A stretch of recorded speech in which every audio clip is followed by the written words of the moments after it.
আমি আমার ওয়াজের প্রথমে আমি আমার ওয়াজের শুরুতে আমি আমার ওয়াজের সূচনাতে আমি আমার ওয়াজের শুভ আরম্ভে আমি আমার ওয়াজের স্টার্টিং পয়েন্টে সর্বপ্রথম তানার দরবারে শুকর গুজার করছি যে আল্লাহ রব্বুল ইজ্জত বড় চেয়ে বড়, অতি বড়, সীমাহীন বড়। একবার সুবহানাল্লাহ বলবেন? আব্বা একটু ভালোবাসা দিয়ে সুবহানাল্লাহ বলবেন। যে আল্লাহর বড়র কোনো শেষ নাই, সীমা নাই, পরিসংখ্যান নাই। আছে আব্বা?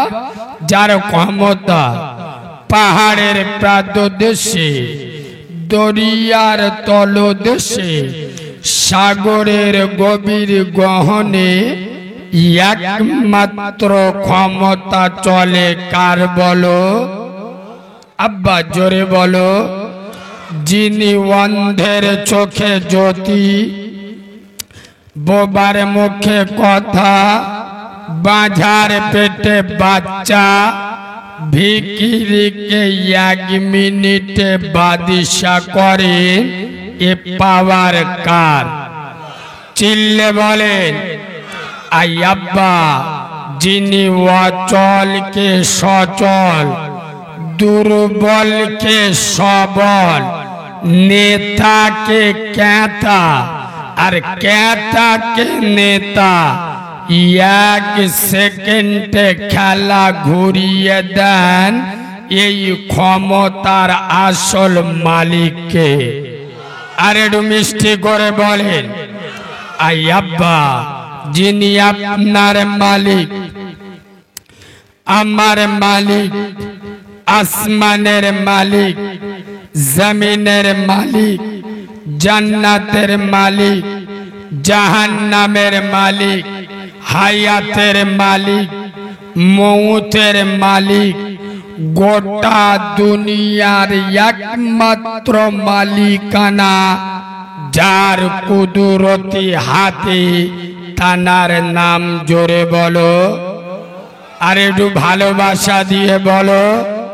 যিনি দানশীল, করুণাশীল, ক্ষমাশীল, দয়াশীল, মায়াশীল, যার মনের বনে, আকাশে ভুবনে, গহনে পাতালে সবারই স্মরণে একটাই নাম, সেই সারা সুপ্রিম শক্তির অধিকারী আহকামুল হাকিমিন পুত পবিত্র নাম আল্লাহু সুবহানাহু ওয়া তাআলা।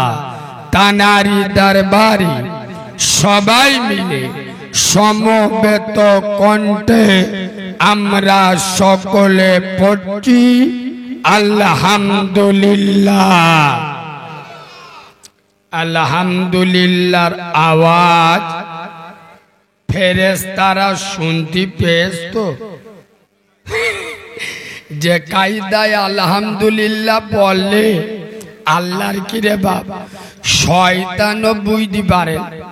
আচ্ছা বা যদি কেউ জান্নাতের বাগানে বসে, এ বাবু মাইকে প্রেসার দিতে হচ্ছে, গলা শ্বাস টানছে, আওয়াজটা ভালো হচ্ছে, আওয়াজটা একটু তুলে দাও।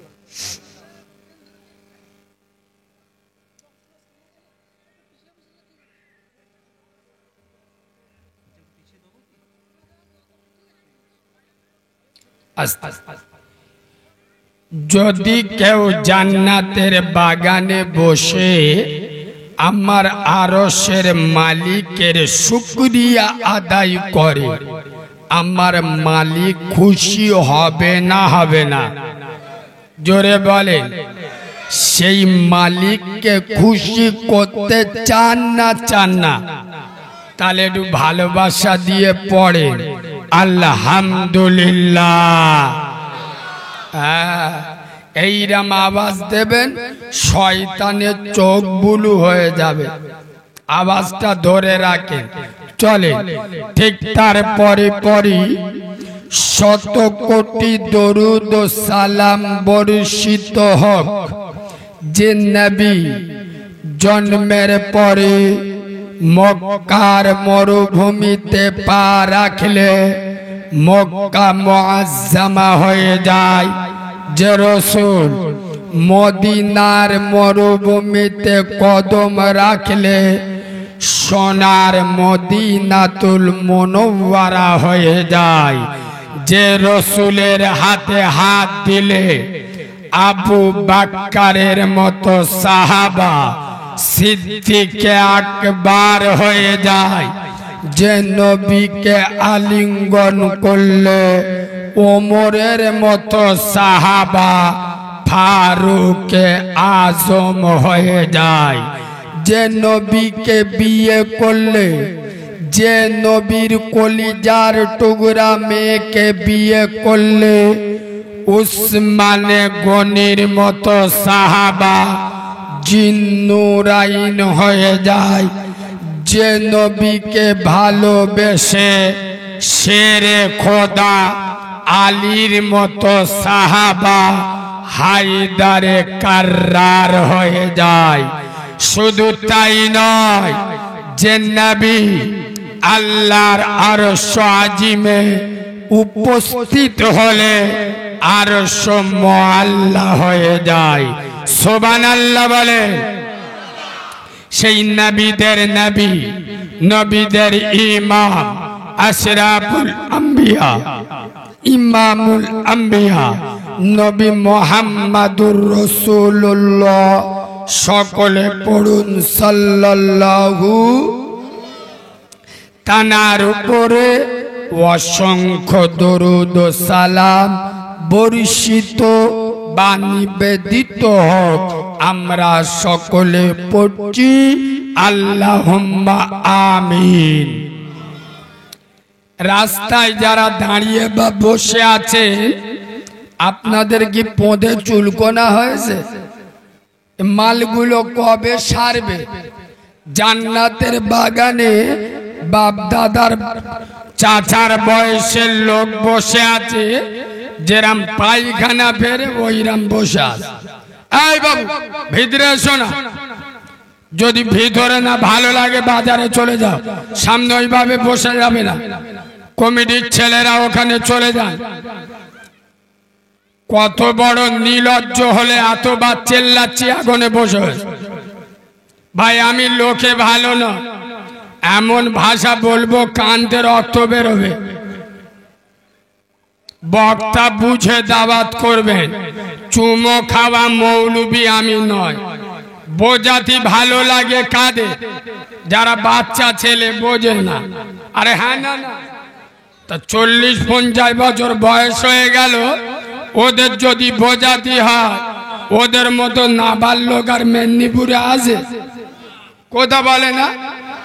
আলেমরা এখানে বসে আছে, ওরা দাদাগিরি মেরে ওখানে বসে আছে। তার মানে দেখাচ্ছে তোদের থেকে ডেঞ্জারাস মাল আমরা।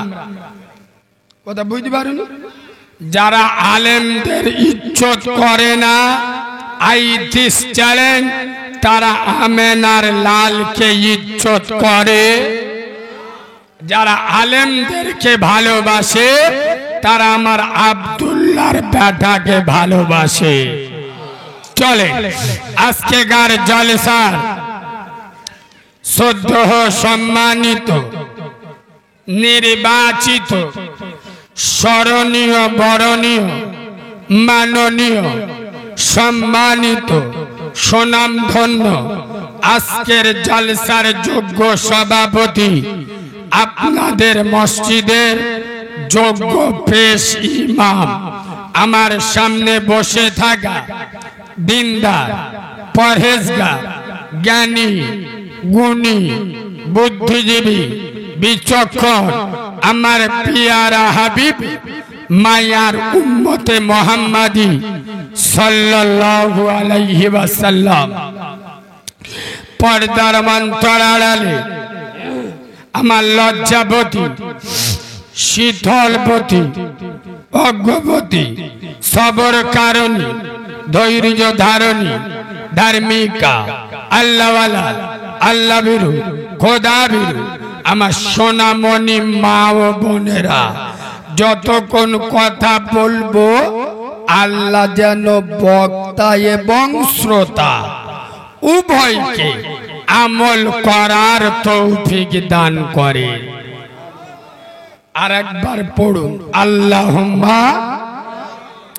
সোনার বাবাজি, এই কথাটা আমি শুধু আপনাদের এখানে নয়, গোটা বাংলায় লাগাতার এই 7 মাস প্রতিদিন আল্লাহ জলসা করাচ্ছে বাংলার প্রতিটা জায়গায়।